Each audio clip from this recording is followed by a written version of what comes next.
Good afternoon. I'm here now. Can everybody hear me? I can hear you now. Wonderful. Yes, I can hear you. Okay. Apologies everyone for the technical hitches at the start. I hope those won't be repeated. We'll have a smooth webinar from now on. So good afternoon everyone, and welcome to this webinar, Reimagining Higher Education in Africa in the New Normal. There will be simultaneous English, French and Arabic translation. If you wish to use this translation, please look on the horizontal toolbar at the bottom of your screen and click on Interpretation. Select the language of your choice, English or French, and click on Chinese if you want the Arabic version. Then click on Mute Original Audio if a participant wants to hear only the interpretation version, but you can also choose not to mute the original audio if you would like to hear both languages. I would also like to remind all contributors that when you're not speaking, to please keep your microphones and video cameras switched off. Thank you. So my name is Lucy Heddy, CEO of ESSA, and I'll be your moderator for today's session. ESSA focuses on improving tertiary education in sub-Saharan Africa. We support educators, policymakers, investors and young people working to transform Africa's tertiary education system, making sure they have the evidence and the networks they need to make effective decisions. Now, this is a webinar about the future. How should we adapt to the new normal? But before we get into all that, I'd like first to take us back over 250 years to 1766. The legacy of the Renaissance has seen a huge surge in the publication of books for mass circulation.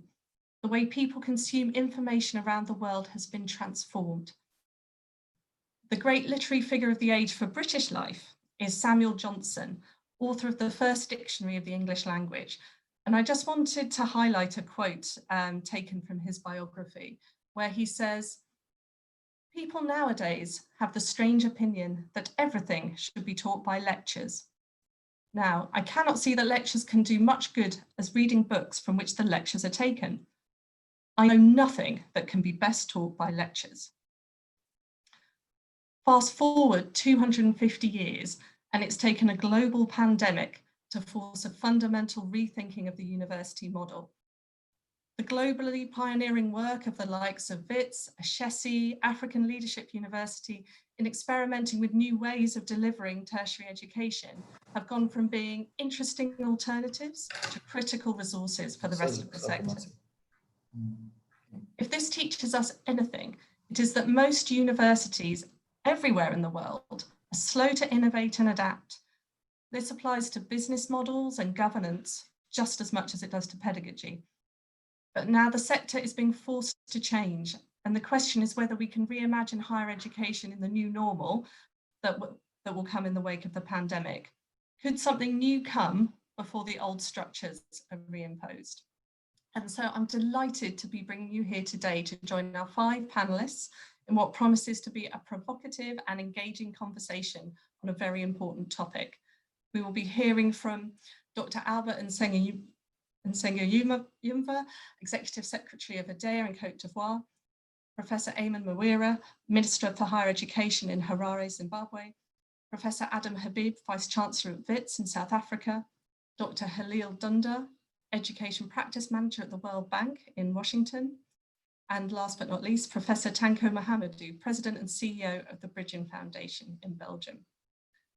But before we dive in, I'm going to invite Professor Adepola Ekwamu to give an opening statement. Professor Adepola is currently the Executive Secretary of RU Forum, network of 126 universities across Africa.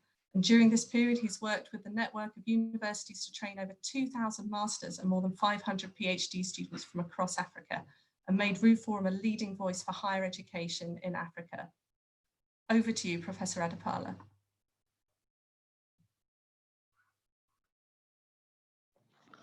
Thank you, Madam Moderator. Thank you for those visionary comments. Thank you, our distinguished panelists. and thank you, participants. I welcome you to this second webinar that RUForum, as a network of African universities, is hosting. The overall aim of the RUForum webinar series is to galvanize dialogue and debate on critical issues affecting development landscape, not only in Africa, but globally.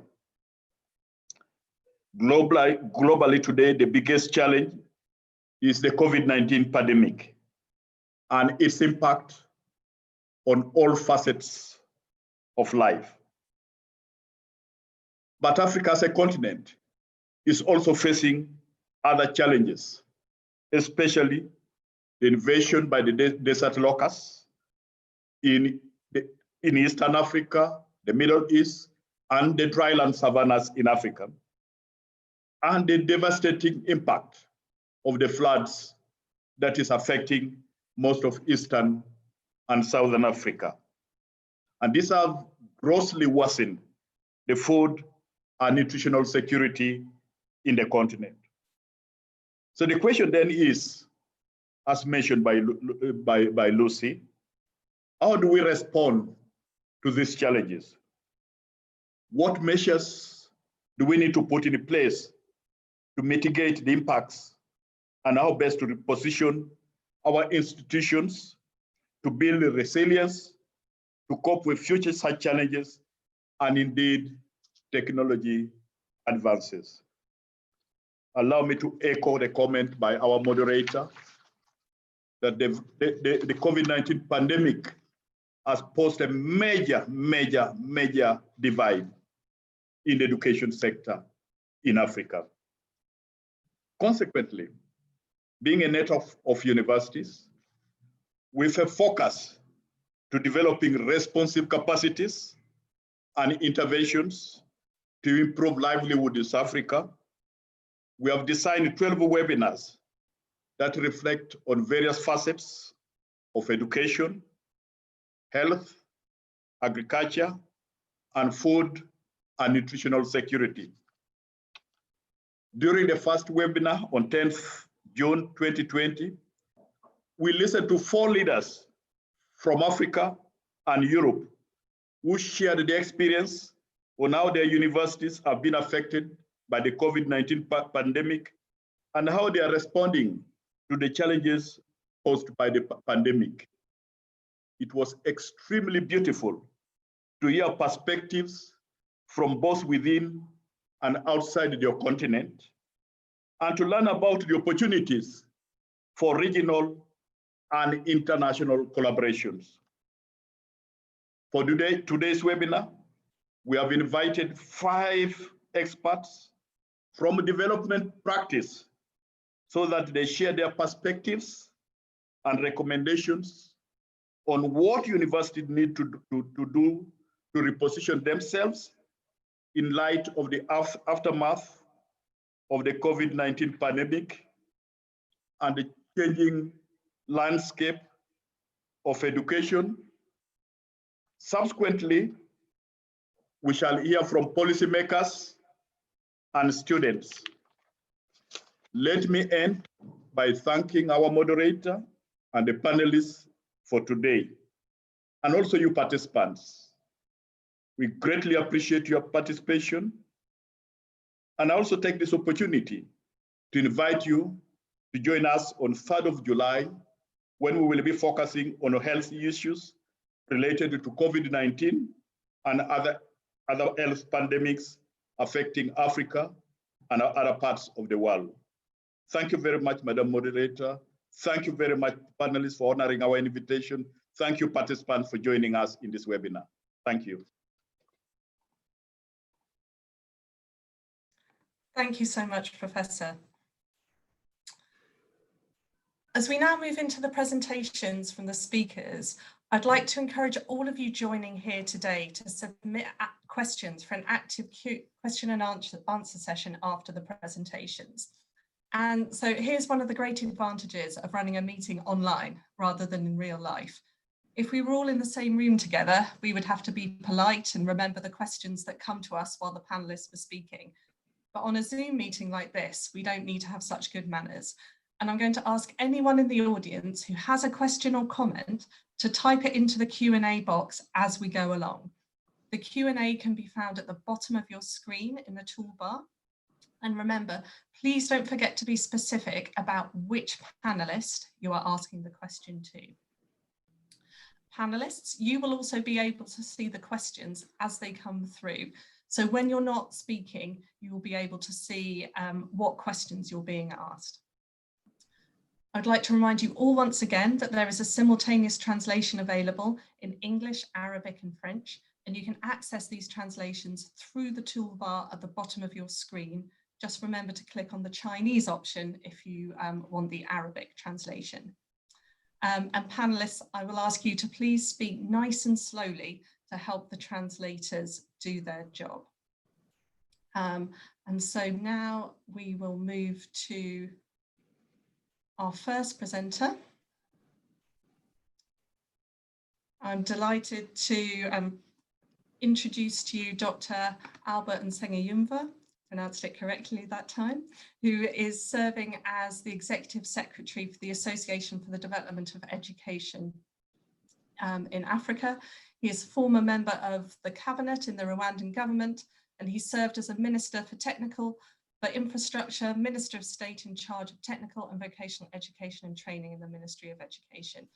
He brings more than 20 years of experience in education, technical, vocational skills development, as well as information and communication technology. In the last 2 years, he's also been working as a senior advisor for the Digital Opportunities Trust. And we're excited that he will be here talking to us today, that broad perspective on reimagining higher education in the new normal, and also digging deep into those innovations for teaching and learning and closing the digital divide. Over to you, Dr. Albert. Thank you, Lucy. Are you able to open the presentation, or should I use it on my side? I think I just need to. Otherwise, I can open it on my side. Yeah, I can. I'm just going through. Here we go. All right. Okay. So I don't know if on my side I'll be able. Are you going to be changing it, or I can open it on my side as well? And you just tell me when you want me to. Okay. All right. Want me to go through. All right.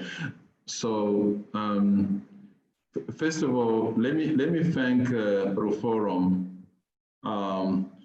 for such a great opportunity that they are offering to universities, experts, to actually reflect on the current situation of COVID-19 pandemic, so that we can actually together look how to reimagine and position universities and research centers. I'm actually including research centers because universities cannot be alone without connecting it to research. So I'm here as the executive secretary over there, which is a Pan-African organization that looks to be the voice of education in Africa. ADEA has been around for the last 32 years, focusing mainly on facilitating a platform for policy dialogue in education. Lately, we also engage into advisory and execution support services. ADEA covers from the early childhood development up to higher education in Africa. And a number of you have attended some of our meetings and workshops that we have been organizing in this perspective. Quickly now to the subject, which I found very interesting. Indeed, the COVID-19 has opened up, on one side, opportunities to revisit the way we do business, in this case, education and research. And more importantly, has actually triggered the need to strengthen collaboration. And that's why I was actually saying a network like Ruforum is so critical, because as Africans, we are no longer looking to work alone as a country. We are trying to unite as much as possible so that we can together address the key challenges and issues, but also to meet the aspirations of this great continent. So starting by the innovations that we're looking for teaching and learning, indeed, this is so critical because we have seen what happened when the COVID came up. Most of countries decided to switch off education because the risk that was associated. And the need to integrate new mode of teaching and learning, particularly using technology, was so critical. So it was so important to shift from face-to-face to distance teaching, and of course, with all kinds of challenges associated with it. Just to name a few, the issue of infrastructure, the issue of connectivity, the review of the pedagogy that has been used, and of course, the requirement in specific fields of studies. Next.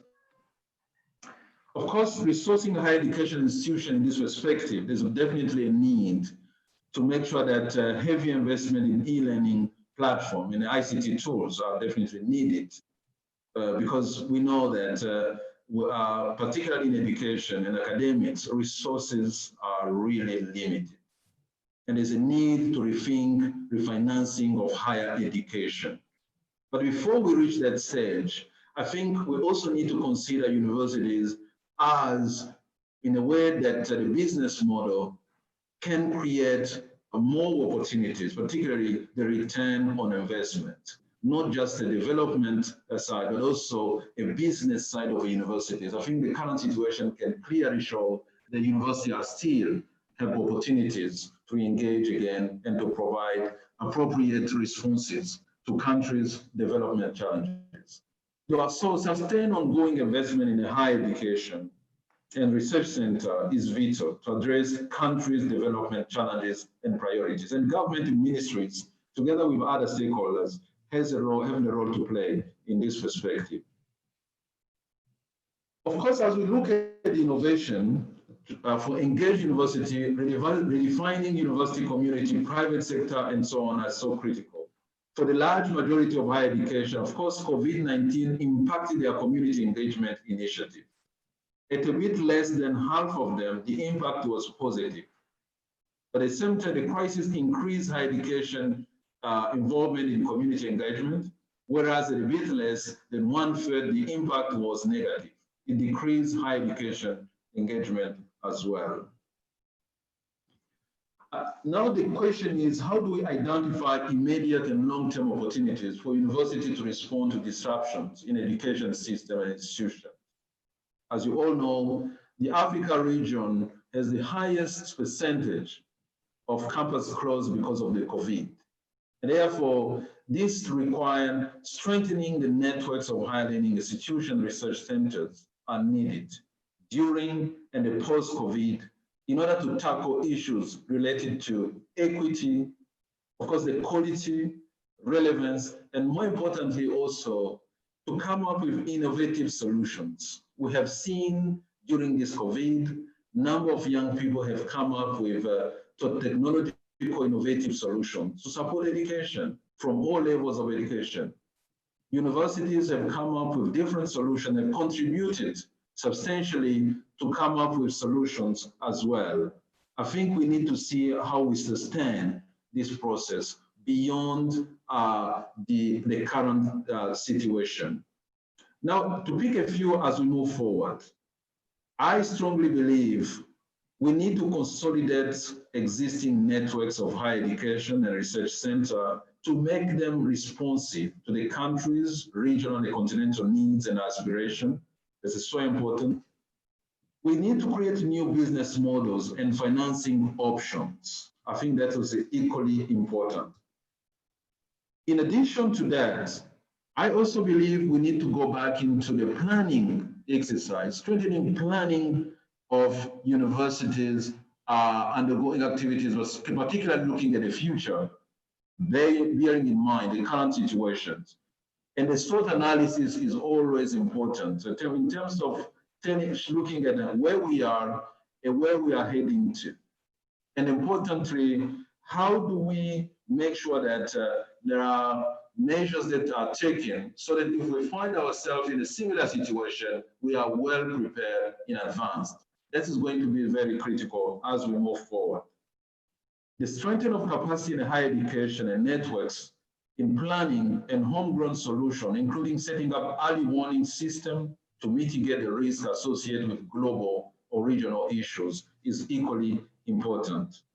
So colleagues, I've tried as much as possible to manage my time, but hopefully more ideas will come out in the discussions. Thank you, Lucy, to give me the opportunity to initiate this discussion. Thank you. That's wonderful. Thank you so much, Dr. Nsengiyumva. That was a wonderful overview, and we will move on now to our next presenter, who we are delighted to have with us today, is the Honourable Minister, Professor Ayman Mawira. Ayman Mawira, I've got tongue-tied today, is a Minister of Higher Education, Science and Technology Development for Zimbabwe. Impressively, he's a full professor in aerospace, Earth observation, satellite remote sensing, geographic information science and global satellite navigation, unmanned aerial vehicle applications and geospatial intelligence.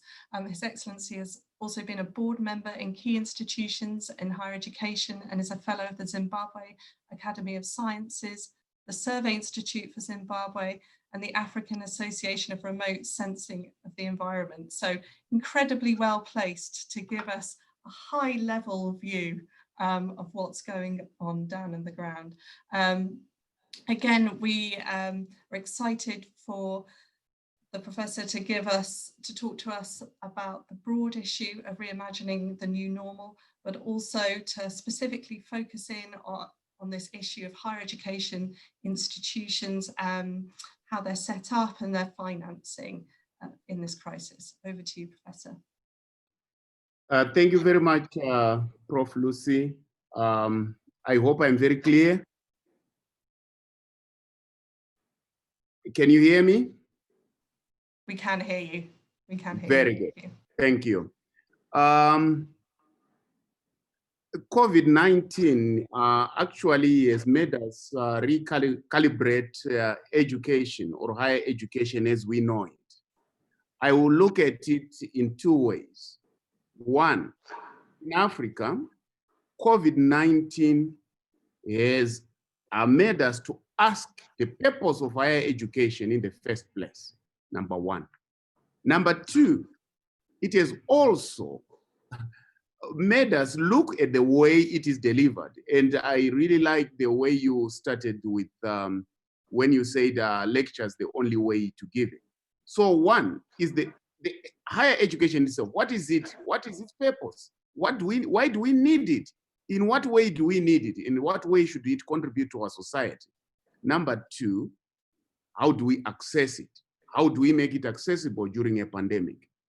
So COVID-19 has taught us that our education, first and foremost, must be that one which produces goods and services.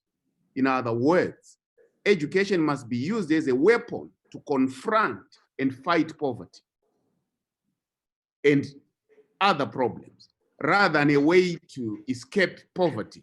In other words, Africa, just like any other continent, were left to their own devices by the closure of borders and so forth. So the issue is education for fighting poverty, or is it for flight? So we have got two Fs. Is it flight? Is it fight? We believe it's for fight. This is exactly what Julius Nyerere said, Mwalimu, in the 70s. We are fortunate that in Zimbabwe, when this pandemic came in, we just reconfigured our education because we have been asking what is the purpose of our education. From what we call Education 3.0, which focuses on teaching, research, and workshops, community service, to an education which we call Education 5.0, that includes innovation and industrialization. I will come back to this on exactly what it means. But first of all, let me talk about access to higher and tertiary education during the time of close down or shut down. In response for the need to continue learning during COVID-19 induced lockdown, our universities, through their innovation hubs, have been developing e-learning platforms, which are basically based on open source, starting from about February. In fact, when we started as early as February 2020, we did this when we learned that the predictions were dire and lockdowns were going to be inevitable. So we are now working with telecommunication companies to improve access to data by our students and staff through two methods. One is zero rating. Our telecommunication companies in Zimbabwe, particularly all of them, have now allowed universities to have their websites be accessed as zero-rated websites, number one. Number two, they have reviewed the price of data to make sure that education is cheaper and is accessible. I really want to thank those companies that include Liquid Telecom, that include Tel1 in Zimbabwe and Net1 and Econet Wireless. They have actually responded to this to make sure that our higher and tertiary education in terms of e-learning is accessible. In other words, learning has become blended in that there has to be face-to-face, there has to be also e-learning. We have only allowed the final year classes to be first to be on campus to do practicals and face-to-face with social distancing and everything, but mostly to do education through e-learning.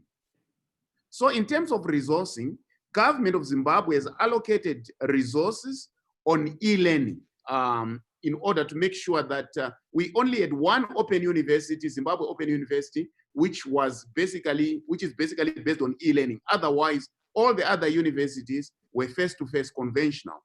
So we have been converting this in terms of resourcing. We have resourced them to enhance capacity, and we've allocated around $3 million United States dollars for this purpose. But as part of the response to the COVID-19 pandemic, the private sector has come in a big way, as I said, to support the resourcing of these universities, as I've just said. And we are quite grateful about that. But in terms of re-engaging and redefining the purpose of higher education, we have said education has to produce goods and services, otherwise it's not worth it. Education for literacy, in Zimbabwe, our literacy rate is about 97%. But we have always been asking very pertinent questions of say, okay, we are 97% literate, but why are we having low levels of industrialization? Why are we having low levels of agricultural productivity? Why are we having low levels of almost everything? So that's why we said, okay, reading and writing is enough as a basis. It's very important. But we then had to introduce innovation and industrialization, because we have said innovation, all our ideas from faculty, from private industry and so forth, you have to go through innovation hubs where we will evaluate them, where we will patent them, where we will produce prototypes so that production takes place. So what does this mean in terms of COVID-19?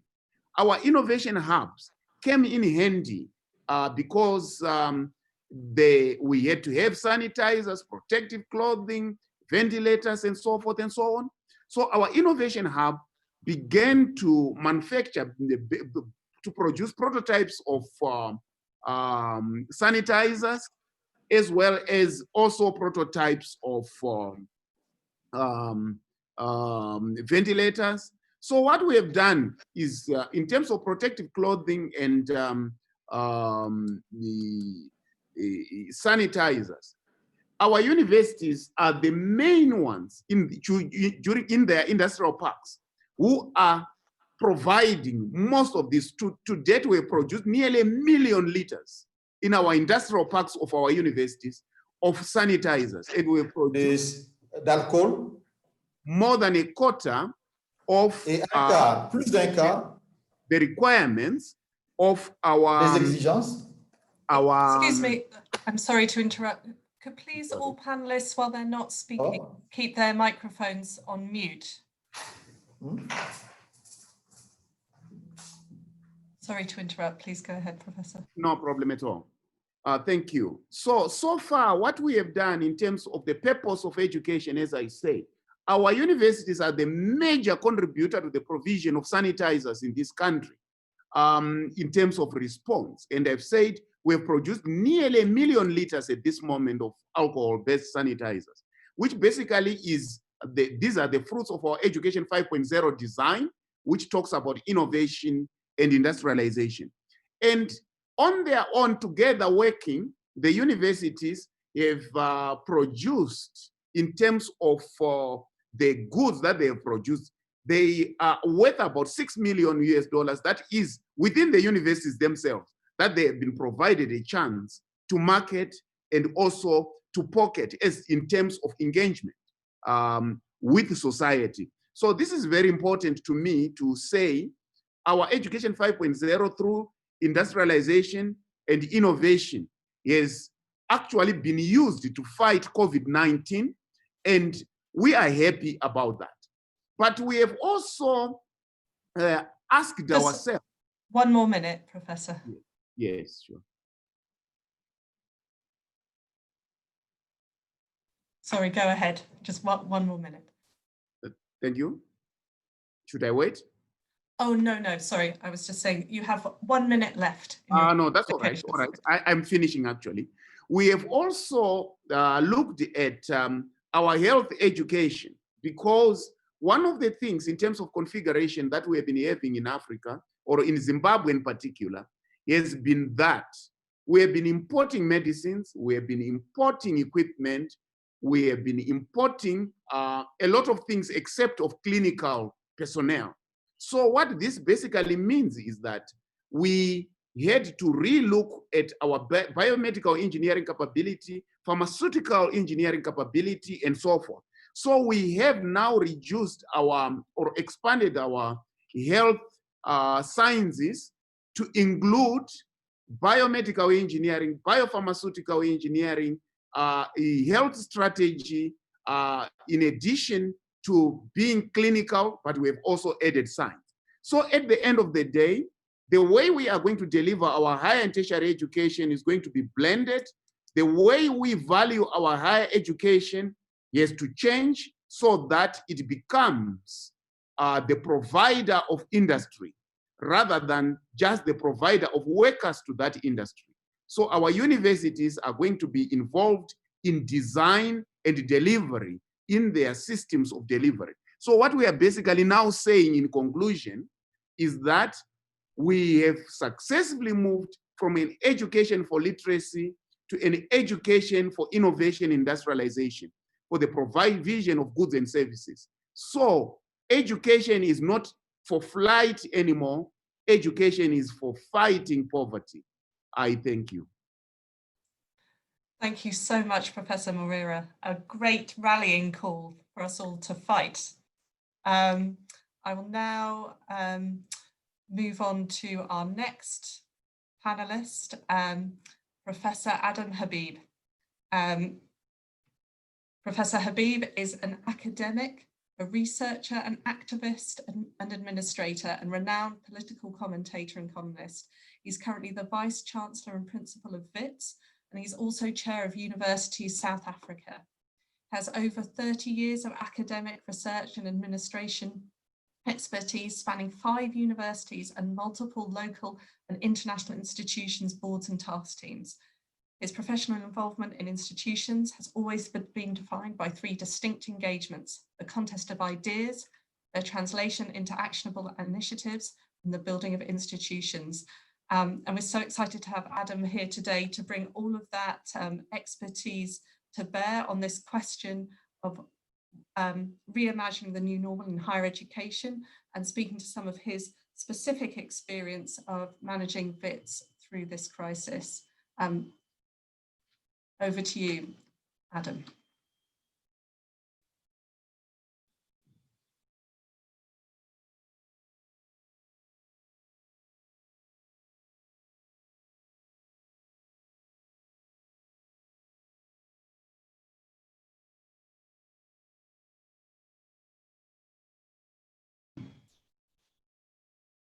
we know, is Adam there? Can you hear me?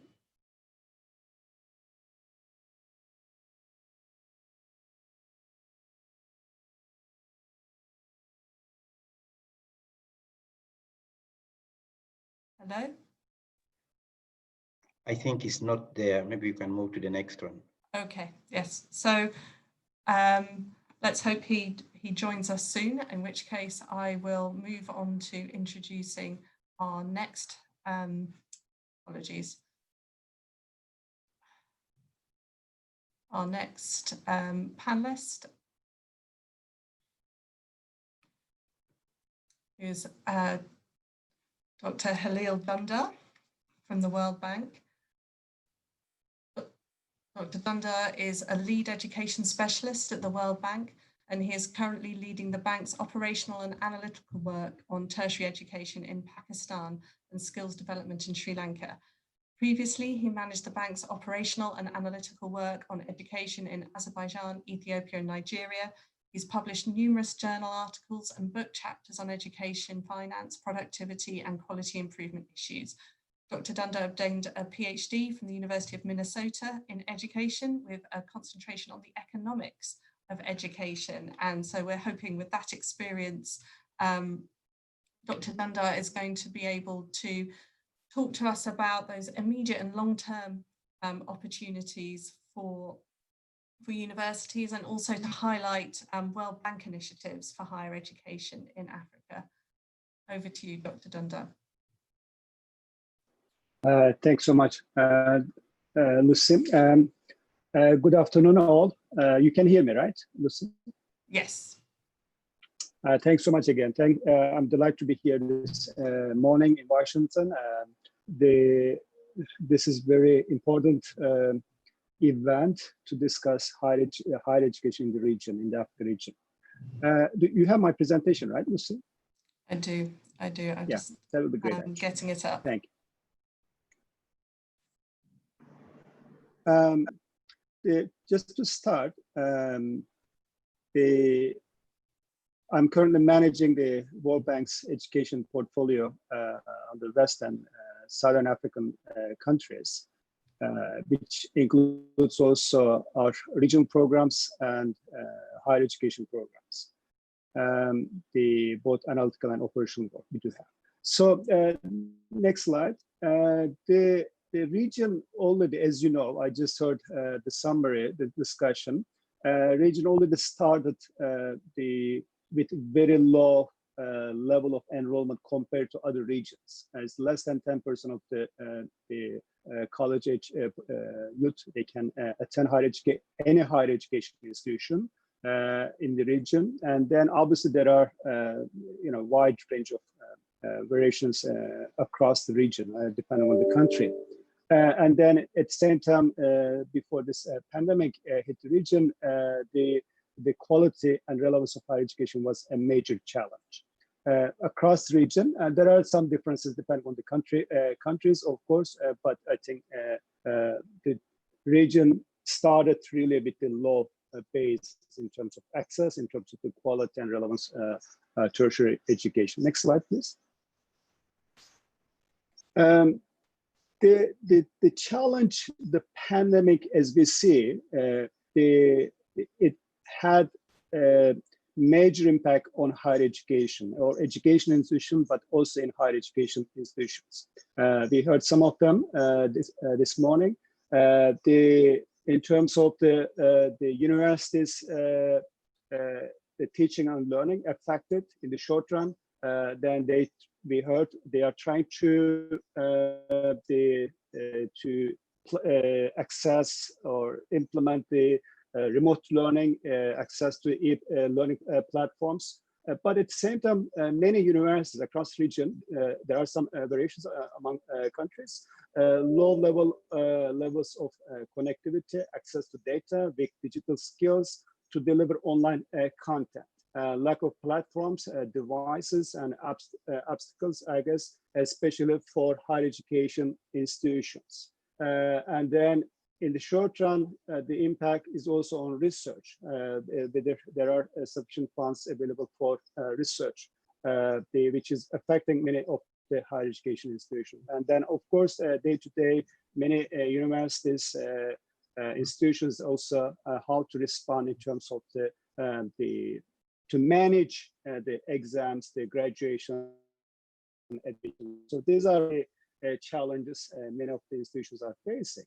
And then, of course, we don't know yet what's going to happen, the impact of the pandemic on private higher education institutions, but it's likely that there will be huge impact in terms of enrollment rates as they start to open, because parents will be affected by the fiscal impact of the crisis. So that's the hit the higher education institutions across the region, but the pandemic provided us the opportunity, to transform, reach the. I think we heard the public higher education, the higher education. We are trying to. I'm sorry, Halil, you just cut out then a little bit. Would you mind repeating what you just said? You're breaking up slightly. I'm sorry. So on right, you see the challenge teaching and learning. So just the patients, while they are trying to the short and they respond to, but they have also low levels of data. They read to the crisis, and then obviously research is affected, exams, graduation, admissions. Many universities are trying to really how to respond, and the impact on private universities is a major challenge. As universities start to open up. The next slide, Lucy, please. Lucy, can you hear me? I can. I'm on the next slide. I don't know if you might not be able to see if your connection is. This one, yes. But the crisis of higher education institutions, how to reimagine. I'm sorry, Halil, you're breaking up a lot. Or if it might be better if you switch your video off.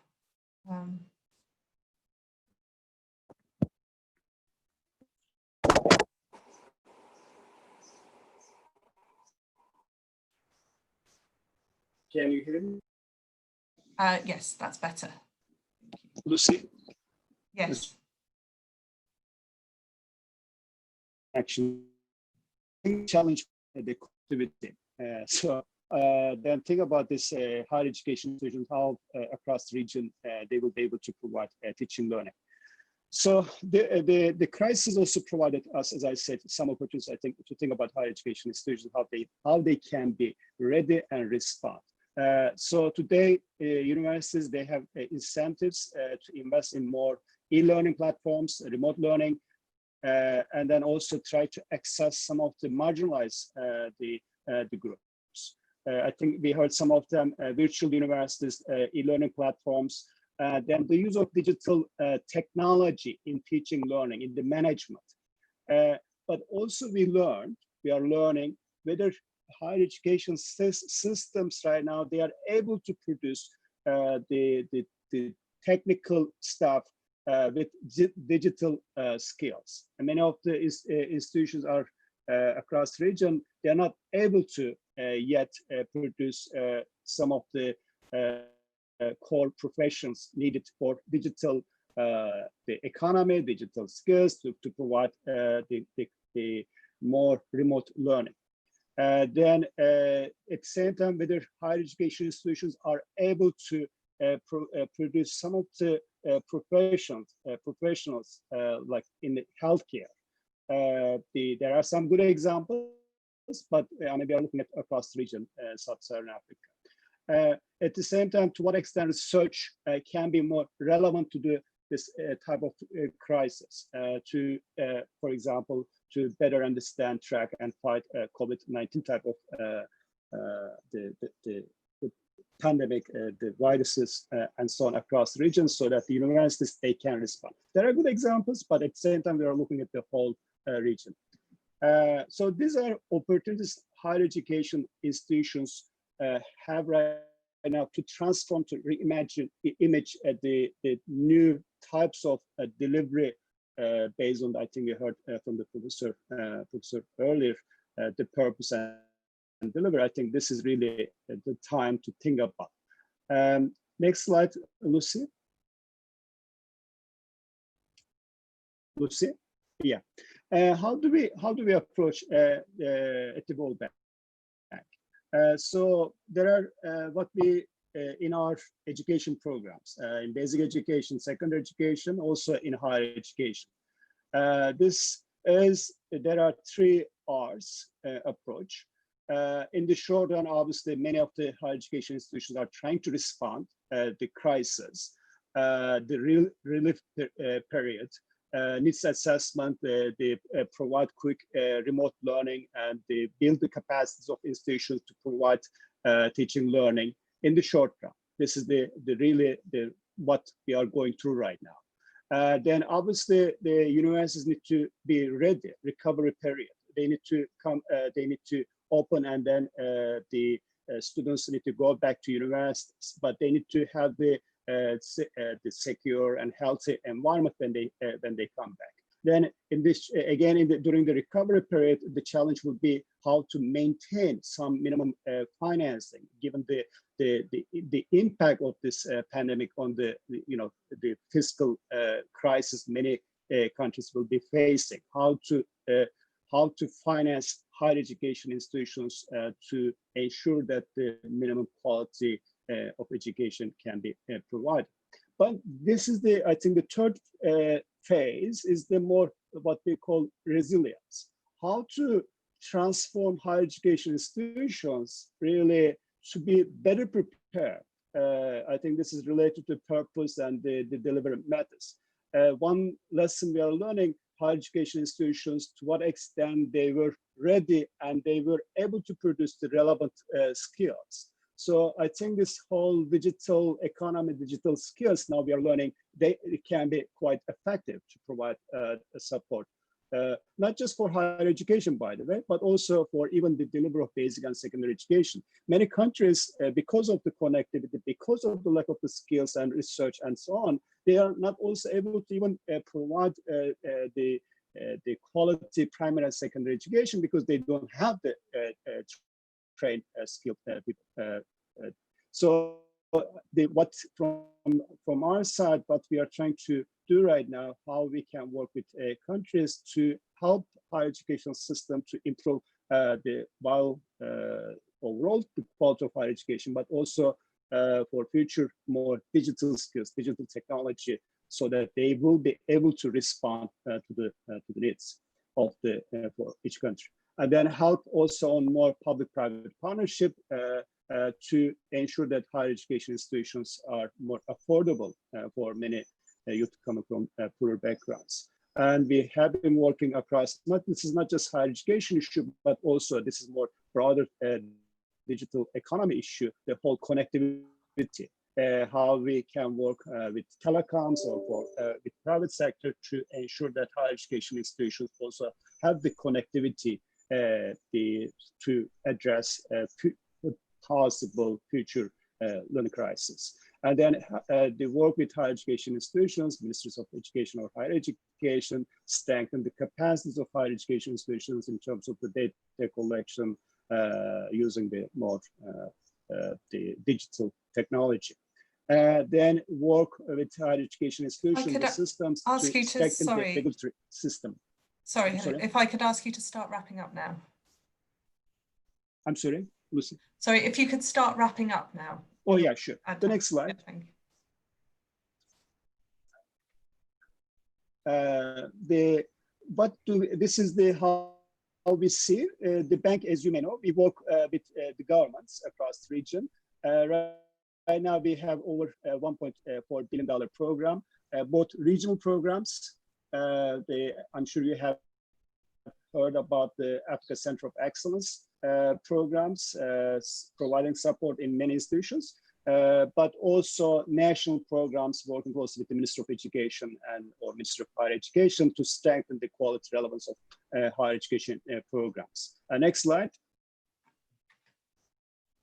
I think this is our flagship program at the World Bank in higher education, the Africa Center of Excellence. In many countries we do have, and there are some really good examples how countries can also use this centers to strengthen quality and relevance of higher education in each country. Next slide.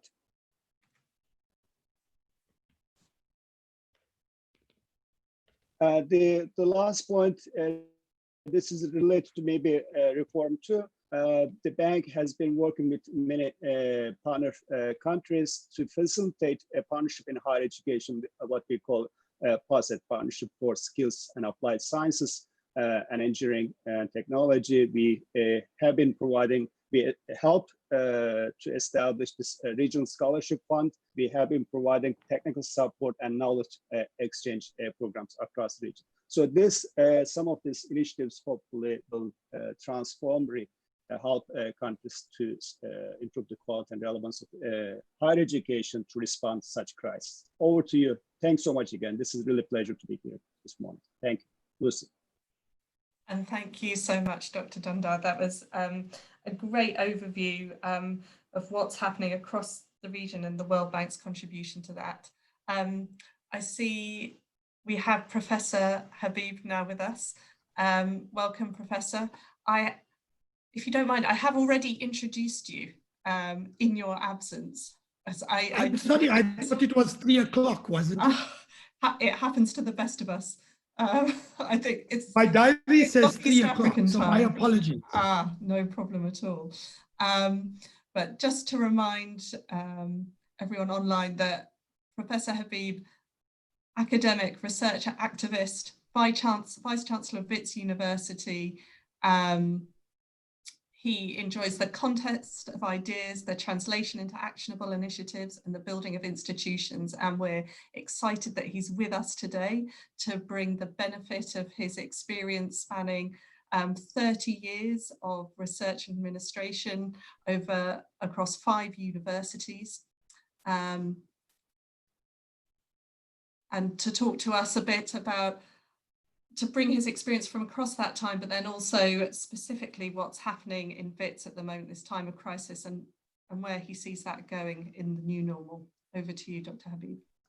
So thank you very much for having me, and my apologies. For some reason or the other, I have 3 o'clock in my diary, and I wonder if we've got timelines confused or time zones confused in this regard. So my apologies for that. I've got about 10 minutes. I'm going to be fairly quick and really highlight 3 sets of issues that have played out at WITS and what I think they raise for the coming future. The first and the most obvious is when COVID-19 hit us and we had the first student infected in our Faculty of Health Sciences on about March 12th. We were about a week away from our first recess, our first quarter recess. And what we immediately did was bring our recess early. And we spent the next 3 weeks, as many other institutions around the world did, to effectively create and establish the foundation for a full 100% online program. And on April 20th, we went online for the vast majority of our students. Effectively, we're now on our 8th week, and we're starting assessments and exams in that regard. Now, in that sense, we haven't done anything different from what's playing out in many other parts of the world. Where I think it is different is that we've effectively gone online in a deeply unequal society. And we've had to confront that inequality head on. Most of our SRC, most of the student organizations opposed going online on the grounds that poor and marginalized people would not be able to access online. Our argument was social justice is not a reversion to the lowest common denominator. What it requires is a consciousness about inequality and a concrete attempt by the institution to manage that inequality. And so what that meant for us is we purchased 9,000 or 5,000 computers. We created a loan bank and we distributed devices to students who didn't have access. Simultaneously, what we did is we connected, we got in touch with all of the telecoms, and we negotiated effectively that everybody would be provided, all of our students would be provided with connectivity at the cost of the university. And so in a sense, we concretely began to look at measures to address the inequality that prevails in our society and to enhance the opportunity for everybody, poor and rich, to be able to go online. Now, what does that mean for the future, it seems to me, is that online education in some form or the other will live with us. But I am not so sure that we will simply do online. What we think we will evolve into post-COVID-19 is some kind of blended learning, where part of your program is online and another part of your program happens in face-to-face interaction. And I think that it's important to realize that, because universities are far more than simply about learning in the classroom. What you learn in a university is you learn as much outside the classroom as you do within. The reason Harvard Business School is able to attract people to come to it is not because of what is taught in the classroom.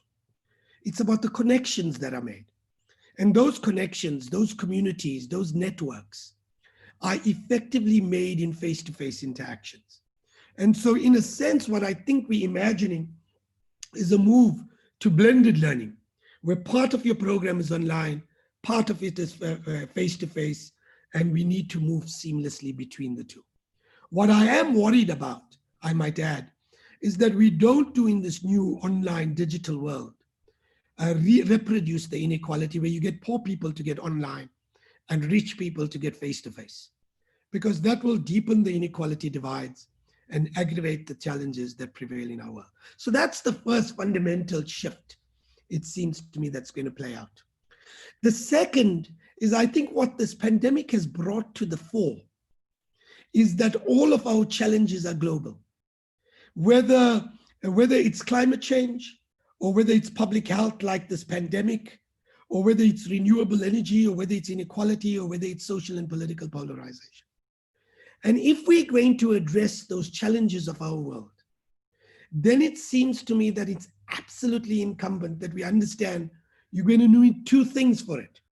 You need to have good science and good technology, but you also have to have local understanding. And if you don't have both, you're not going to be able to address the challenges of our world. If you have a pandemic in the middle of Burundi, you need to have the capacity, the institutional infrastructure, and the people and human resource capacities to deal with that pandemic at its source.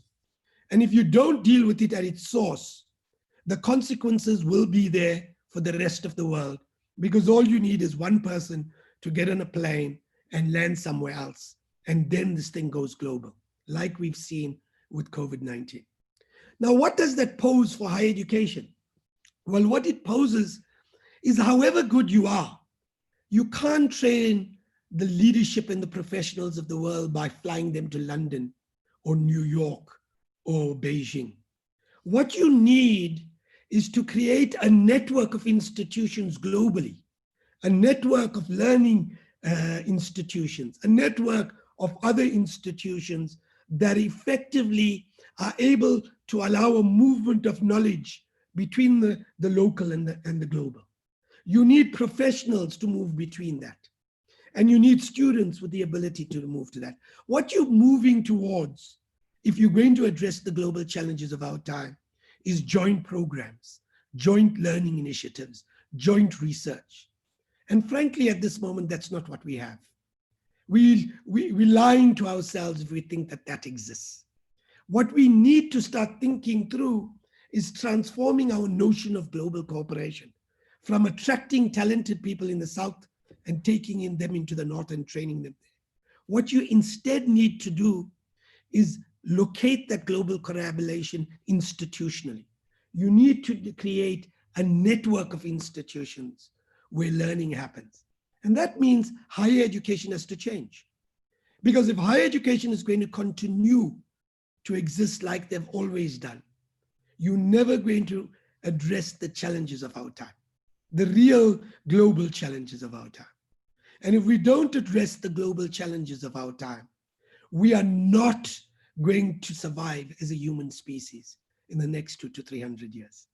And so I think that we need to completely reimagine how higher education institutions work. And I want to end by saying, and forgive me for this to my colleagues at the World Bank, centers of excellence are brilliant. They're absolutely important. But on their own, they're not going to make it work. We need to get the very institution itself transformed. We need to reimagine the very architecture of higher education globally so that we can create professionals that both are globally competitive and locally responsive, because that's what global challenges require. And it seems to me that that's the second fundamental shift that this pandemic has brought to the fore. And I don't see enough of that conversation. I still think we're tinkling at the margins, leaving the architecture of higher education exactly the same. And frankly, I think if we leave it, we are in serious, serious trouble. We have to fundamentally reimagine higher education. So I'll stop there. I know you've only given me 10 minutes, and then we'll take it from there in some of the questions. Thank you very, very much. Wonderful. Thank you so much, Professor Habib. Earlier, Minister Mawira exhorted us that higher education was for fighting, and you remind us that what are we fighting for? For humanity. That's a great call. And so last but not least, we move to Professor Tanko Mohamedou. Let me just share the screen so I can introduce you.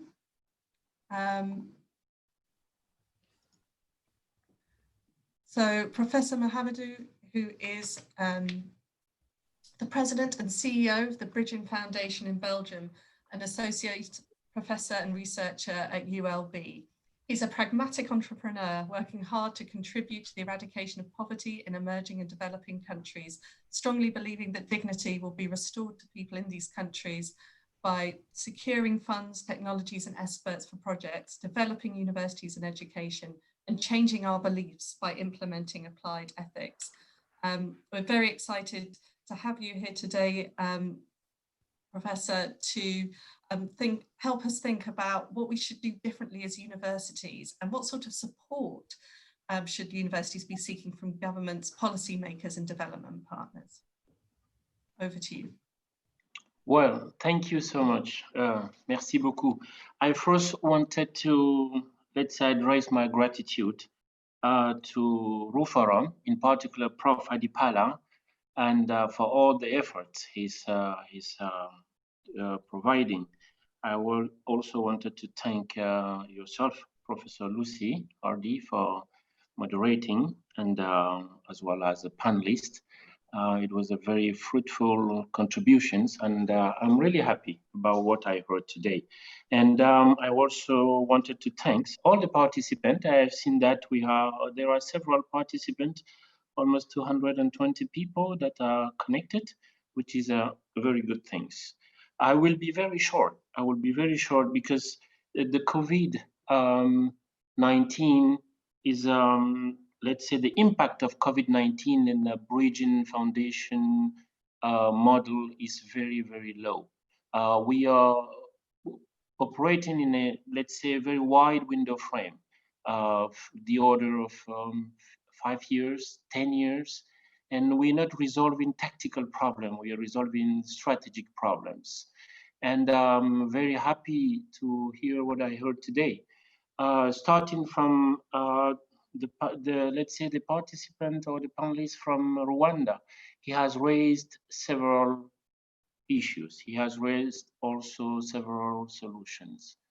He has mentioned something that is very important, is to have a new business model that will help universities become sustainable. So kind of providing resources and make money, what we call here in Europe, spin-off in university. That is very nice. I also heard from the minister, Excellency, the minister in Zimbabwe, mentioning let's say the education 3.0 to education 5.0, adding innovation and industrialization, which is very good things. That's a nice contribution. And the World Bank, my people from World Bank, I would have appreciated to see the graph, because in the graphic I saw some numbers, 1.4 billion, and I wanted to know 1.4 billion from which years to which years. I have the impression it is within 3 years, 4 years, 5 years. I would appreciate to know. And the last contribution, thank you so much, Professor. Yes, in this slide, I would appreciate to see there is a graph just below, and I wanted to see from which year to which year. And you will understand very soon what I'm asking that, coming from the World Bank. And the last intervention from, let's say, Professor Adam, with a very well strategic approach. I agree with everything you just said, I will give you some numbers, and then I will raise a lot of questions.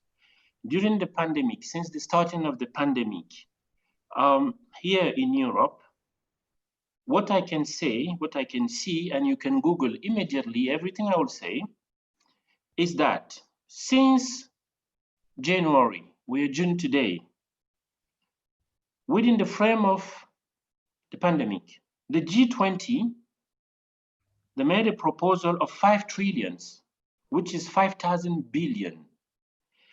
The EU Commissioner von der Leyen, if you see her speech at the Parliament, European Parliament, she talked about a second phase of Marshall Plan of 3 trillions, which is 3,000 billion.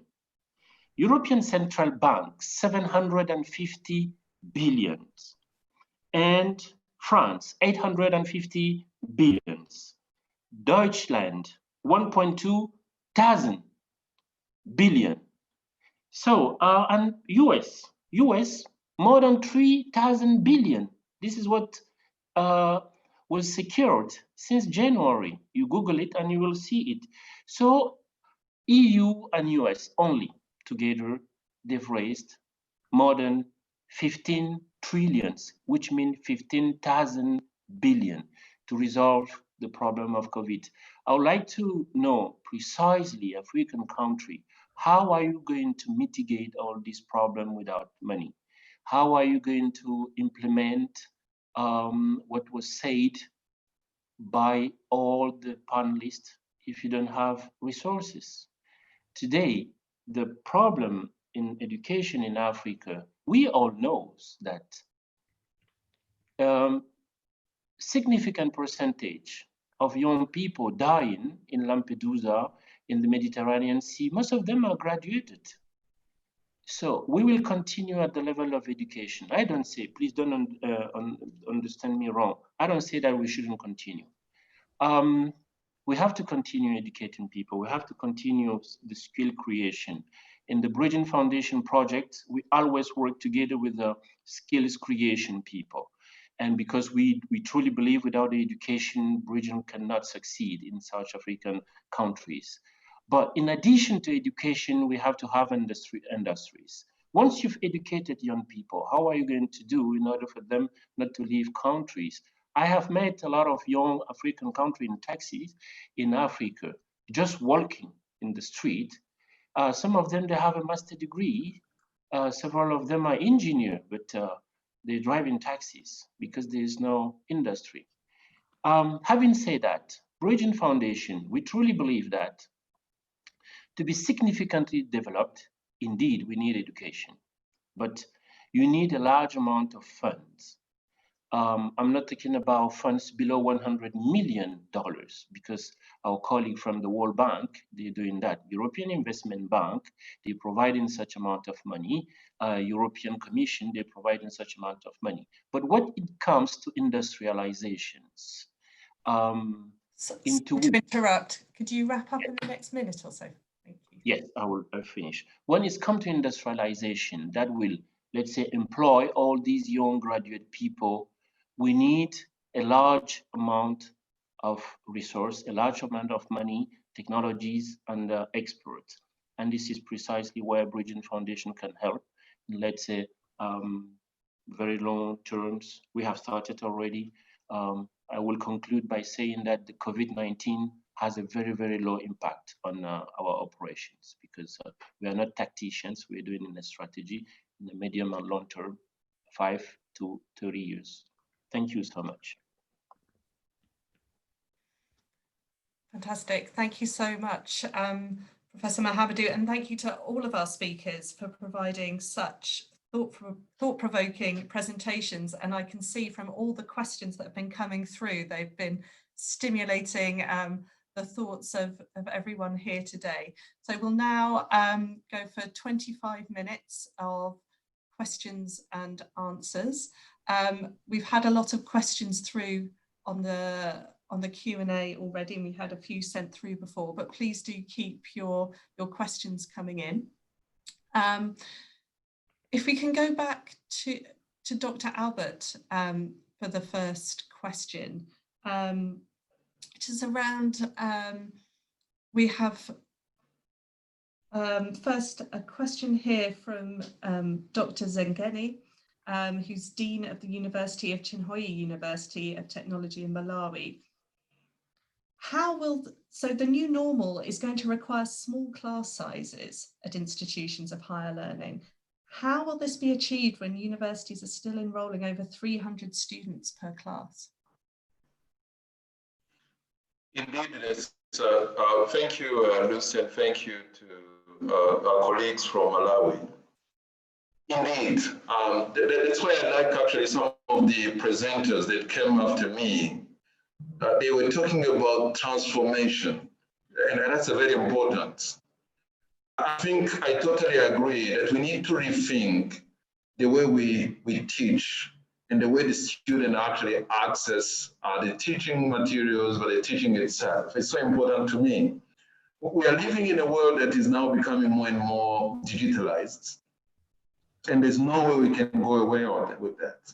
So having a big number of students in a classroom is an issue in itself. The question is, how best can we use technology to address this? Because the need for higher education is increasing in many countries, particularly in Africa.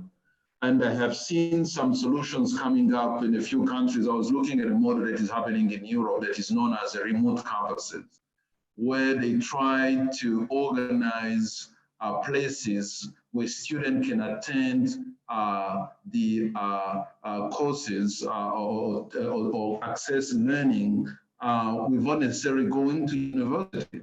I think what I've learned out of this COVID is that, yes, there's a still opportunity to do things, not necessarily being on site, remotely, as long as technology is accessible. And that's why I like really some experiences going on, like in Zimbabwe, the model of zero ratings. So I know in other places this is actually happening. And I like the cooperation that is happening with the private companies because they understand this is the business that they can engage in. I also appreciate the innovative solutions that are coming up from a number of applications that are now available to facilitate remote learning. I think this is the way to go as much as possible. The infrastructure cost is so high for our countries to keep expanding, classrooms in the universities. I think we need to bear that in mind. So any alternative solution to support teaching and learning using technology, to me, is the way to go. Thank you.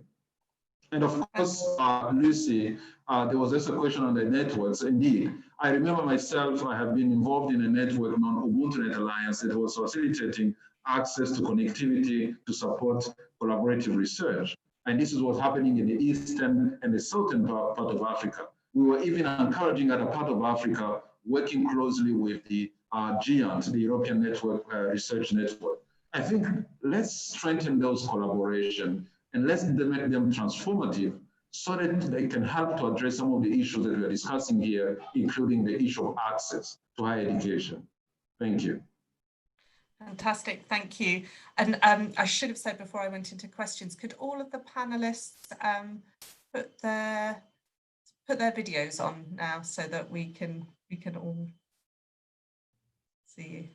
Fantastic, thank you.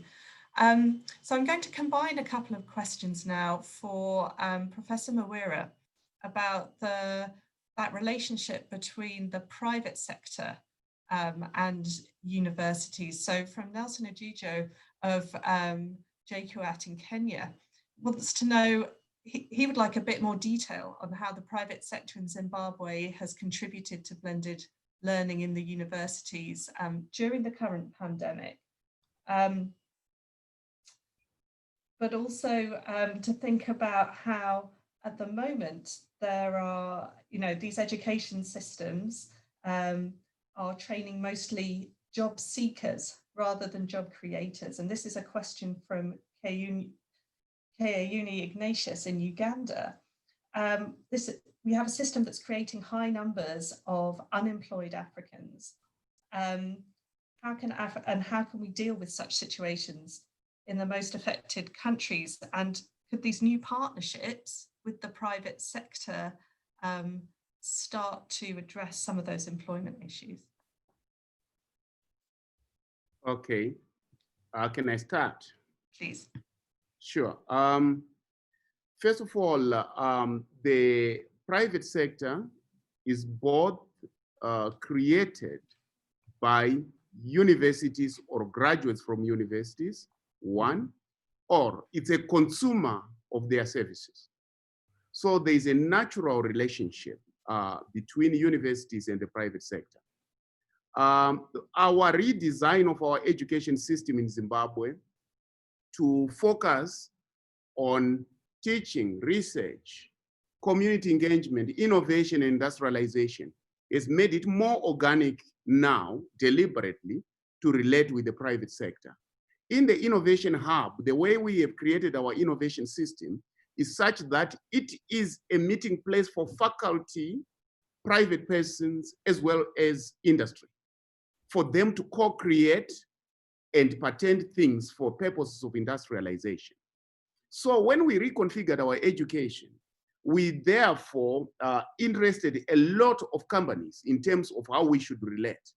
Now, when it comes to e-learning, we actually talked to telecom companies to say what contribution they can make to actually enhance this resource that we are creating for them and that we are creating for the whole economy. So they came up with this very nice issue of saying, one, we will zero rate websites of universities. So when you are accessing a university website from your phone, you are like phoning a toll-free line. So they have implemented this. Number two, they have gone to the extent of saying the data that is used for e-learning by students is going to be lowered significantly.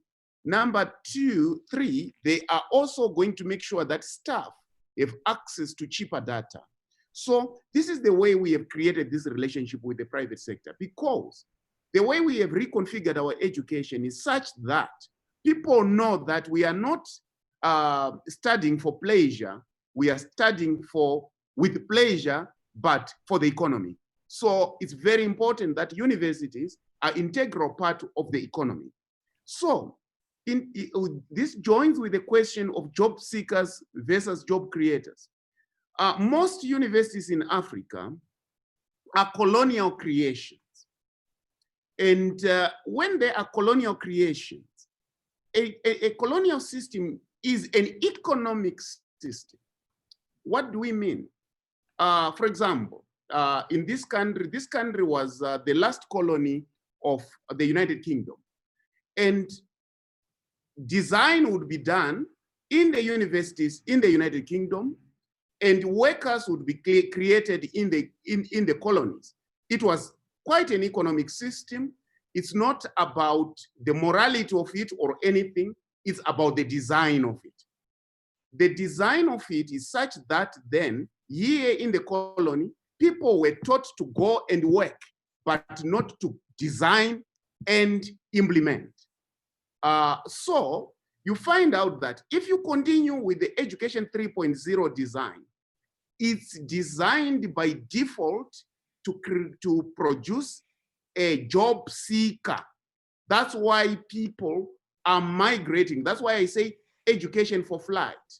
If you are educated to work for someone, you are designed to work. You are like a spanner, number 16, designed for bolt number 16. So you are busy looking for bolt number 16. So you cross the seas to go and work for that industry that designed you. But we are saying, we design the industry here so that it produces goods and services. Therefore, if we teach our universities with the design of Education 5.0, that includes innovation and industrialization, we naturally produce an industrialist who is ready to work with the world. Africa has to be ready to work with the world, not for the world, with the world. So it depends on how you design your education system so that it begins to relate well in terms of co-creation with the universities in Europe, with the universities in America, with the universities all over the world. Africa has to contribute to the world. Africa cannot always be asking for things from the world, but it has to provide to the world. So it has to remove itself from that design, which was making it the provider of labor, to the design which makes it the provider of intellect and labor. Fantastic. Thank you, Professor Mawira. My next question is to Dr. Thunder, and this is from Kay Lareshe. I hope I'm pronouncing that correctly. What do you propose would be the best way to build the digital skills in higher education faculty throughout Africa? And that's, things that you mentioned in your talk, delivery to students, adapting course materials and so on. Are there resources to assist higher education networks to be able to build this skill building and sharing and make these institutions more resilient?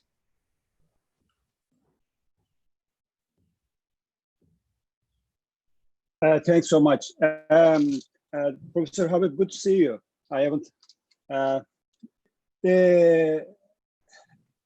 think this is the one area I received also a couple of questions. I was looking at the questions. Whether remote e-learning can be provided if you don't have the infrastructure, if you don't have the access to internet connectivity, the faculty, and so on. Absolutely, I think this is something we are all learning, right? So whether the systems, they are able to produce the what we used to call quality and relevant education, and then they are ready right now to respond. The answer is, in most cases, actually not. I think these are some of the questions I just received after my brief presentation. So that is the challenge actually many countries are facing, many systems are facing. So I also agree with Professor Habib's point. We have been discussing Africa Center of Excellence. Actually, this is a regional initiative, but we need to really work, we means the countries, really at the national level. System transformation can take place only through the addressing some of the challenges in higher education system at the national level. Obviously, our support is through both ways. One is the regional programs, which we call the Center of Excellence. We have a number of good examples, but they need to be really complemented by national reforms. Unless you have a really strong programs, you will not be able to deliver. So how do we respond to this? there are two ways we are trying to do right now. One is the true national programs where we think it to really restructure our programs because the programs we designed, there was one question, one of the presenters, what's the $1.4 billion or 1.4, that's the bank's World Bank portfolio right now in higher education. We are trying to, in some cases, restructure them to respond to the current crisis. So that we need to think about how really this to be resilient in light of this pandemic. The second is the new programs, how we can help the countries, again, through programs, also national, depending on it.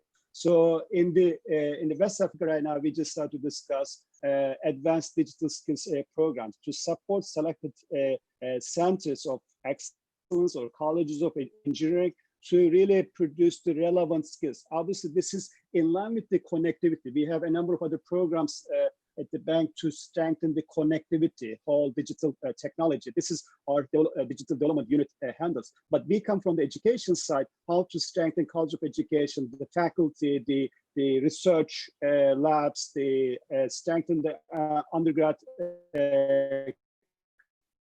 so on.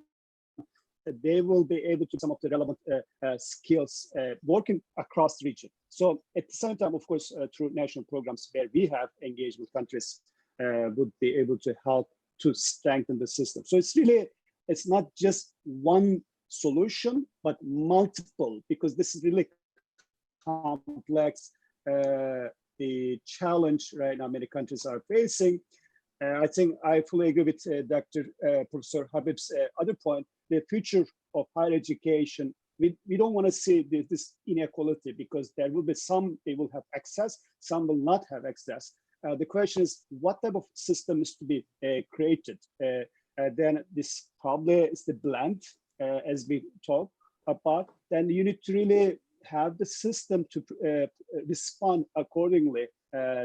Some students will be able to have access to both blend and face-to-face education, but that requires really rethinking of the whole how higher education systems deliver.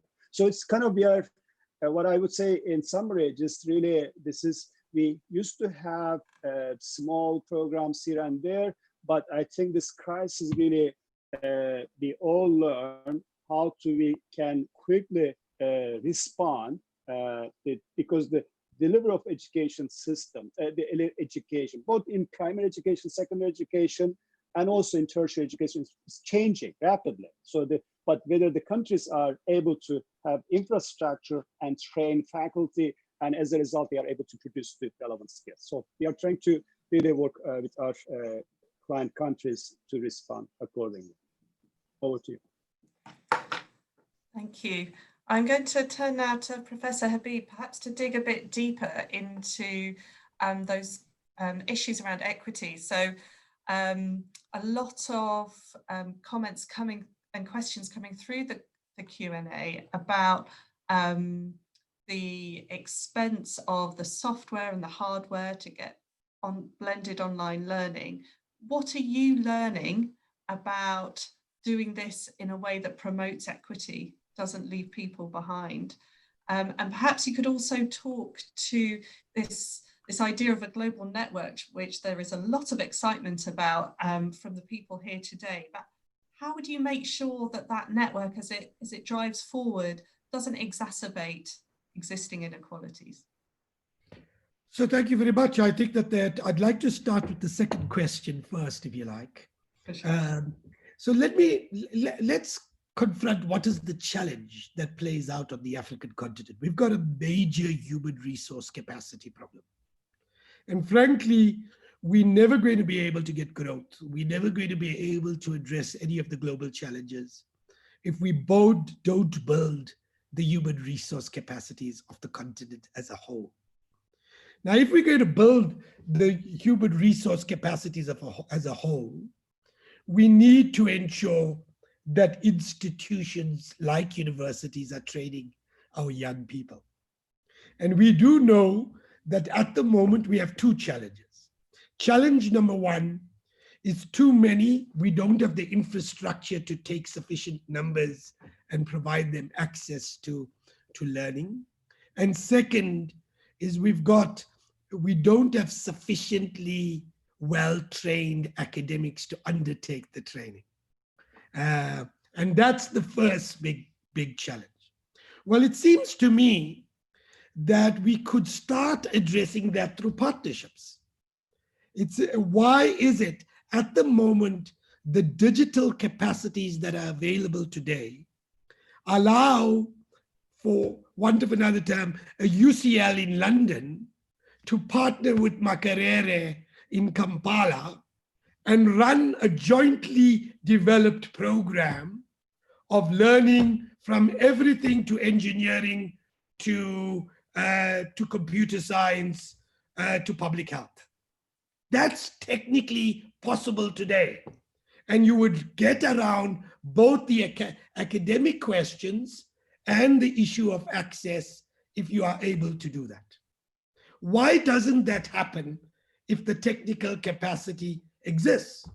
Well, partly because if I am the Vice Chancellor of UCL in London, I'm incentivized to make sure that I get people from Kampala to travel to London, pay me the fee because I charge 3 times the person from an international student so that I can make UCL work. We have to fundamentally shift the business model so it enables and facilitates the actual collaboration of learning that needs to happen. So that's the first big issue, it seems to me. The second then is, you might say, well, Adam, if that is true, how are you going to do the laboratory and other work? Because that's one of the questions that comes up. Well, actually, there are 2 models around this. One is there's a series of AVR and virtual reality programs that we're already utilizing for undertaking laboratories, clinical and other work. But secondly, this is why I said you can't simply go on online learning. What you do require is some kind of face-to-face interaction. So you move between, if you like, online learning and then come back to physical interactions, and laboratories, face-to-face learning, clinical work can happen and be deployed in local context if you adapt institutional structures to enable that to happen. So it is today possible to do it, but the architecture of higher education prevents it. First, because they're nationally based. Second, because our business models are all premised on actually making money and ensuring that we basically get paid for the students for bums on seats that we have. And thirdly, we get paid far more for international bums than we get for domestic bums. So we start making an enormous amount of money through that. And unless we change those 3 business models and our preoccupation as vice chancellors with institutional brand, we cannot respond to the complex issue here. And it seems to me that here we need a real debate with different USAID and frankly players like the World Bank about how do we reimagine the business model and the financing of higher education, both in the developed and the developed world, to reimagine teaching and learning in a more collaborative direction. That's the first big set of issues. The second... Can I stop you there, Professor Habib? Otherwise we're going to run out of time. You might be able to come back to that in your closing comments. A question to Professor Tanko Mohamedou. There's quite a few questions here, but I'll pick on one from Adil Mohammed, which is how can we convince governments and policymakers to put funding of higher education on top of their agenda? So you're working with ministers of education, you understand where their priorities come from. How can that higher education sector make a convincing case for more investment? Well, from so far, we are in several countries. We are in more than 20 countries today in Africa, including Nepal, Sri Lanka, also South American countries, Ecuador, etc. We work in a public-private partnership mode. This is very essential to understand. The government, in fact, as one of the minister in Zimbabwe mentioned, people are in it is, let's say, the major challenge is to push ministers and head of state to think out of the box. They have to think out of the box. They used to a very old model, which is in fact the same model continued by one of the panelists. The World Bank continued that model. They have to continue it for this low amount of let's say, of capital expenditure needed.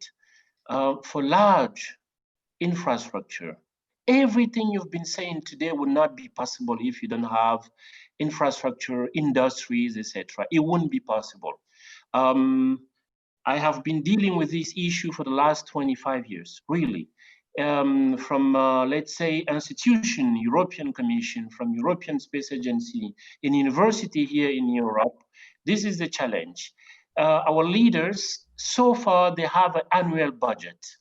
And they do the funding of university from this, let's say, annual budget. They receive some grants, very little grants from World Bank, European Commission, but this is not significant. You will never get developed with all this amount. But I didn't say, don't take it. If World Bank gave you, just take it. If all these institutions, financial institutions gave you, they don't give, they give a provider renting. You have some grant, very little. So I truly believe that this mind switch is necessary. And this is precisely what Bridging Foundation has been doing for the last 10 years with the leaders in Africa. And the good news is that they are understanding progressively. They are understanding that they have to move to that. If they don't change the approach, every goodwill you just mentioning now, you will face difficulties in implementing it. You will face difficulties. I don't have a precise answer to your question. The only one thing I can say is hope, and hope based on facts, based on our discussion from the ground. We progressing very, very well, and some country has already implemented. And it is not from the national budget that you will succeed. Believe me, computers, yes. Network, yes. For some people paying their e-learning, yes. But when it's come to building universities, when it's come to building efficient research, it's good to make a research. It is good to be self let's say, I don't remember what the minister said. If you don't rely on innovation made in US, in Singapore, in China, you don't have enough funds to pay research. In US, it's 15% of the GDP. Here in Europe, we're trying to reach 7% of the GDP to have innovation. So, Professor, I'm aware we're running out of time. So I will close on it. I do believe that government, they are enablers. They have to do their job. They have to be enablers and allow private sector to implement. And we provide the funds. And by the way, it's not a loan. It's a conditional grant. So we're not providing money as a loan. We don't create debt for countries. This is essential to understand. The public, the private partnership, I think, is the future. thank you, Professor. Thank you.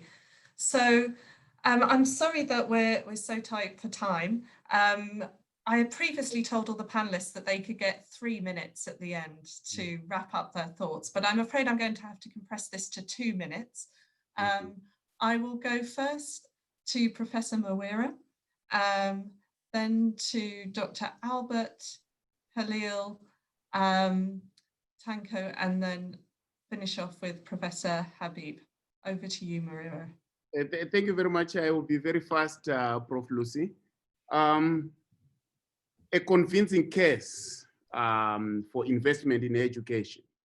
First of all, it is important to know that industry is created, jobs are created. They don't fall from the sky. It is education that must produce these industries, that must produce these jobs. Education itself must have a purpose. Everybody gravitates towards things that have a purpose. You can't go to school for going to school's sake. It must have a purpose. It must cause modernization and industrialization. Otherwise, that education is just a nice cookie for nothing. So once education has defined itself as a purposeful enterprise, education will be respected. Education is needed for industrialization. Private companies, industry, international organizations must need that education. So it means that education is to transform from an education which is merely for literacy to an education for the production of goods and services, which is an education for modernization and industrialization. That's why in Zimbabwe we have said, with 97% literacy, our low levels of industrialization are due to a configuration of our education. That is wrong. That configuration is education to produce a worker. We want to transform it, and we have transformed it to an education 5.0, which includes learning, research, community engagement, innovation and industrialization, which is an education for the production of goods and services for modernization and industrialization. Once education is like that, it will be respected. It will be invested in. I thank you. Thank you. And thank you for the concise, punchy answer. Dr. Albert.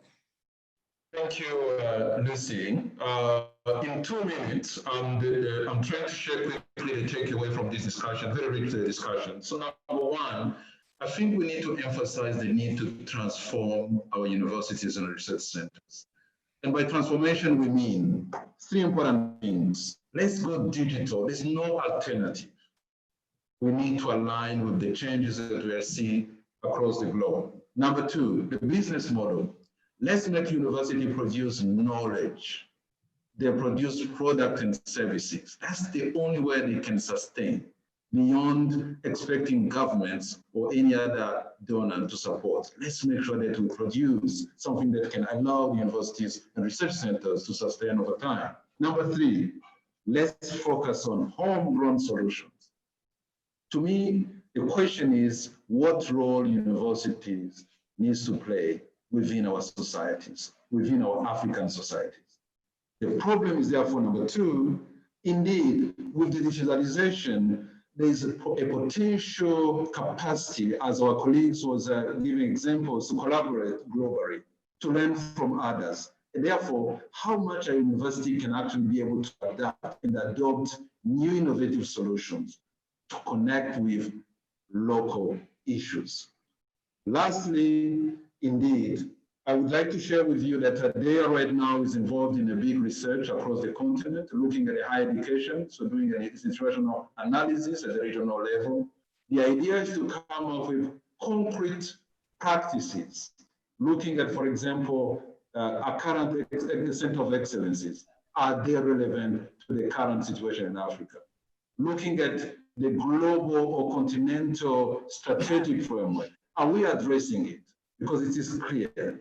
And what are the gaps? How do we address those gaps? So I'll reach out to some of you that I found very useful so that you can provide a new input. And we invite you to our workshop towards September, October, so that you can provide, we can share with you the findings and recommendations as we strengthen our capacity to collaborate. Thank you so much, Lucy. Thank you. I can't remember who I said next. Professor Tanko, you go. Well, thank you so much. I don't have that much to add. I just wanted to thank you for this initiative, and I encourage this kind of webinar discussions. And once the border will be open, I will encourage to continue, even if by webinar, this type of discussion. But I truly believe that Africa will be the future based on our work, our research and statistics here in EU and US. we know that Africa will be the future, and the resources, human resources, are there, and then government are doing their best. We at the foundation, we're doing our best, and believe me, we will make it all together. And thanks a lot. Fantastic. Thank you so much. Dr. Thunder. Thanks so much, Lucy. Just to sum up from my side, I think this crisis really provides us rethink of higher education is organized, delivered in light of this pandemic we are facing. So really, the programs will be the African countries, in order to take advantage of it, reaching about to deliver higher education, invest in more digital technology, digital skills, because that affects everything what countries are trying to do. Requires different type of the approach. And I think the one key we heard during this discussion, the whole how the higher education system is financed, this is going to be very critical because we'll be affected. The countries are right now struggling to how to finance primary and secondary education. Then higher education, what the financing model should be. That will be a challenge, I think, as countries move forward. So this is really a very, for me, I learn a lot. I do appreciate for inviting, and we look forward to working with you all. Thank you. Fantastic. Thank you so much. Professor Habib. So I want to quickly say, I wanted to end by making the second question I wanted to address, which is, how would you do this in the next couple of months and years in a practical way? The first is, you know what, the reason we could spend a little bit of money on connectivity, etc., is because we ran at a slight profit, a small profit, which you could then deploy in a time of need. And I think that this is an important point for institutional managers. The importance of running financially sustainable institutions should not be underestimated in times like this. So that's the first. The second, there's a connectivity revolution and a data revolution underway in Africa through mobile technologies. Why not bring the mobile telephony companies together with national governments, with international partners like the World Bank, to create a connectivity foundation for collaborative learning? It seems to me that's where we should be spending money and energy. And then the final thing, the African Research Universities Alliance, together with the Guild of European Universities, called on the European Union to spend 10% of the development budget to the African Union on higher education itself. Ring fence it for higher education. I'm not asking for new money. Let's use existing money cleverly, and you can create the circumstances for the kinds of impactful investments that will allow us to address the human resource capacity deficits that we currently confront. I'll stop there. Thank you. Thank you so much. And I'm now faced with the impossible task of wrapping up this seminar and summing up. We've had some great examples of positive effects from this, positive responses to the crisis, from this massive expansion of hand sanitizer production in Zimbabwe to confronting the impact of inequality in South Africa. And it feels like there are some of these shifts are here to stay. That shift to online learning, blended learning, these new models, everyone wants this to happen. They want that to stay. Those new partnerships with the private sector, with corporates, that feels like something that can be sustained into the new normal. But there remains some really big challenges that we still don't really know how to cut through. This issue of financing.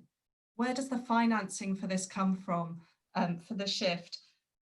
Really, how do we tackle those inequalities deeply? How do we make sure this new blended learning doesn't leave people behind?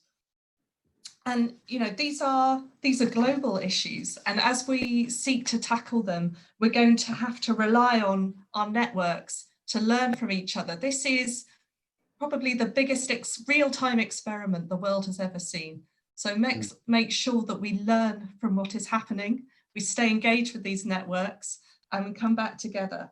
So I hope today has helped to inspire you to fight, as Professor Mawira urged us to do, to fight for higher education, for what it can do to provide leadership in our countries, but also to produce the young people that will drive our economies forward and will form the next generation. So all that remains for me to say today is thank you. Thank you to the panelists for giving such engaging presentations. Thank you to the audience for giving some properly challenging questions. And I'm sorry that we didn't manage to get to all of them. And of course, thank you to RU Forum and Professor Adepola for hosting us today. And I hope you will join us in a couple of weeks for the next webinar in this series looking at the health impacts of COVID-19. Thank you very much. Yeah. Thank you. Thank you. Thank you so much. Goodbye. Goodbye. Yes.